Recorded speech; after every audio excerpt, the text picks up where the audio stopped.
Who doesn't like a sweet treat that's not only good, but good for you? Well, I'm here with raw chef Matthew Kenny, who's gonna show us his version of milk chocolate pudding. Yum. Here's what you'll need. 2 avocados, pitted and peeled, 1 cup of almond milk, 3/4 cup of maple syrup, 3/4 of a cup of cocoa powder, 1 teaspoon of vanilla extract, 1/4 teaspoon of cinnamon, and a pinch of salt.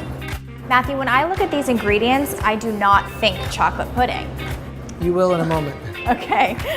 We're starting with avocado, a very unusual ingredient for pudding, but it provides the base and the fat. There are no eggs in this dish, so just put all those into the blender. And your heart-healthy fats. Heart-healthy fats. And you won't even taste it in the final product. Can't wait. And this is nut milk. This is actually made from almond milk, but you could use any kind of nut milk, sesame, hemp, pistachio, walnuts, one of my favorites. Delicious.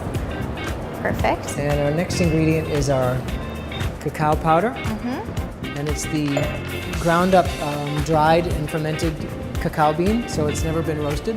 It has a tremendous amount of antioxidants. Right, it really does. And you can put all that in there, make it nice and chocolatey. And the antioxidants help protect your body from all the free radicals, the toxins, and the pollution. And exactly, which are really important today.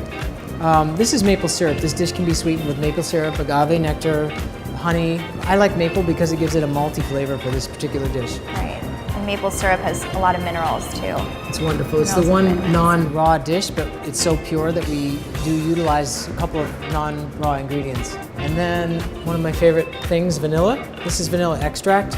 If you have vanilla paste at home or fresh vanilla beans, you can scrape the flesh from the pod, and that would give it an even richer vanilla flavor. And cinnamon powder.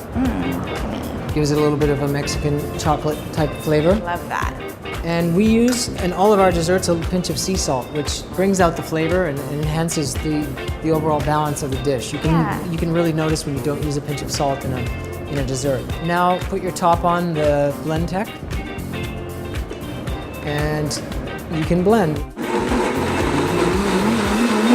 That actually looks exactly like pudding. When the avocado cools off, it firms up a little bit and it has the same pudding texture. No gelatin, no stabilizers.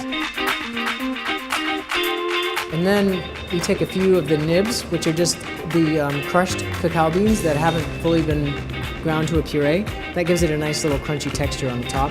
Can't wait to try it. Shall I? Absolutely. You That taste is the avocado? amazing. Not even in the least bit. It's one of my favorite quick desserts. That tastes so much like chocolate pudding that honestly, if you put that on a plate next to the real thing, I wouldn't know the difference. That was one of the best milk chocolate puddings I've ever had, raw or real. Amazing. Thank you so much. My pleasure. Thank you. We'll see you next time on Fit Sugar TV.